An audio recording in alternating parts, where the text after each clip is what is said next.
మనోహర్ గారు ఏ రోజు కూడా నన్ను కన్సల్ట్ చేయకుండా ఒక్క మాట మాట్లాడరు.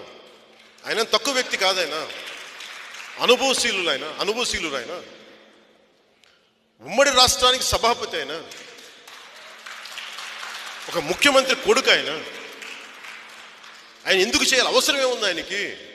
అరే ఆంధ్రప్రదేశ్ విభజన సమయంలో పడ్డ బాధ వేదన కదా ఆయన ఈ రోజున కూర్చోబెట్టి జనసేన నిలబడేలా చేసింది.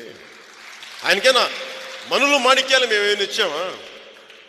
పదవులు ఏమైనా ఇచ్చామా? లేదే. మేము మా పార్టీలోకి వస్తే ఓడిపోయారు, ఆయన అవమానాలు పొందారు. అలాంటి వ్యక్తిని మనం బంగారంలో గుండెల్లో పెట్టుకొని చూసుకుంటామా, లేదంటే తోలనాడతామా ఆయన్ని? అలాంటి తోలనాడే ప్రతి వ్యక్తికి జనసేనలో ఉండే నాయకులకి కానీ, ఏ స్థాయి వ్యక్తులకైనా సరే నేను సభాముఖంగా తెలియజేస్తున్నాను, చాలా బలమైన క్రమశిక్షణ చర్యలు ఉంటాయి, మర్చిపోకండి.